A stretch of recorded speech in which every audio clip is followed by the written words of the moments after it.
Oke teman-teman, di video kali ini kita akan membahas mengenai pendahuluan dan mind map tentang sinusoid dan fasor. Jadi akan dijelaskan gambaran umum dulu ya, apa itu fasor, kemudian apa itu sinusoid, kemudian nanti kita akan belajar juga tentang topik mengenai admitansi dan seterusnya. Nanti diharapkan ya teman-teman selama mempelajari video-video yang ada, kalian sambil melengkapi mind map yang sudah dibuat. Nah, tujuannya apa? Tujuannya adalah agar sedikit demi sedikit kita bisa memetakan apa saja yang sudah dipelajari. Nanti di akhir sesi topik ini, kita bisa mendapatkan satu gambaran penuh tentang mind map untuk sinusoid dan fasor. Oke, selamat belajar. Nah, topik sinusoid dan fasor ini dibagi menjadi 8 subtopik. Yang pertama adalah tentang pendahuluan dan mind map, yaitu yang sedang teman-teman lihat sekarang, ya, video ini. Kemudian yang kedua, kita akan belajar tentang sinusoid.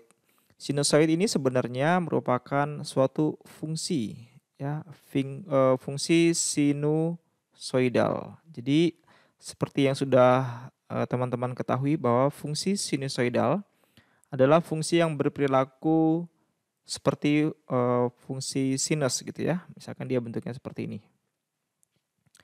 Kenapa kita harus mempelajari hal ini? Karena pada topik tentang rangkaian AC yang kita pelajari, perilaku dari arus dan tegangan itu memenuhi fungsi sinusoidal, sehingga fungsi sinusoid ini sangat penting sekali untuk kita perdalam. Kemudian yang ketiga, kita akan mempelajari tentang fasor. Nah, fasor ini merupakan kependekan dari fase, ya, dan vektor. Jadi, kenapa diperlukan fasor? Karena ketika kita dalam mengoperasikan besaran-besaran yang ada pada suatu rangkaian AC, misalkan tegangan, arus, ataupun hambatan ya, bisa juga impedansi, itu lebih mudah dinyatakan dalam bentuk fasor dibandingkan dinyatakan dalam bentuk fungsi sinusoid. Kemudian yang keempat, kita akan mempelajari tentang bagaimana hubungan antara elemen pada rangkaian listrik dalam fasor di sini ya maksudnya. Kemudian yang kelima, kita akan mempelajari apa itu impedansi dan admitansi. Impedansi itu bahasa sederhananya adalah hambatan total dari suatu rangkaian, ya. Sedangkan admitansi itu bukan ekivalen ya. Maksudnya adalah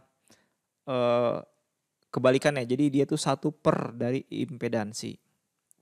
Oke ya. Kemudian yang keenam yang akan kita pelajari adalah kombinasi impedansi.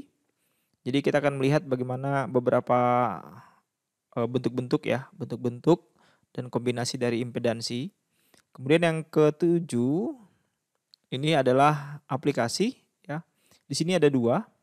Jadi aplikasi pada fase shifter. Maksudnya fase shifter itu adalah kita bisa menggeser. Shifter itu menggeser ya, menggeser fase dari suatu besaran listrik AC.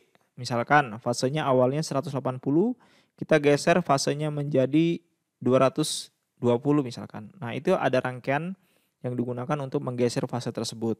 Kemudian yang ke-8, kita akan mempelajari tentang aplikasi pada jembatan AC atau alternating current.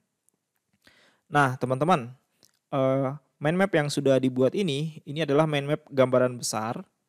Nah, saya harapkan selama perkuliahan ini, silakan teman-teman bisa menambahkan sendiri ya, topik-topik apa yang akan dipelajari selanjutnya. Misalkan seperti gini ya. Jadi ini bisa ditambahkan, ini bisa ditambahkan, ini bisa ditambahkan.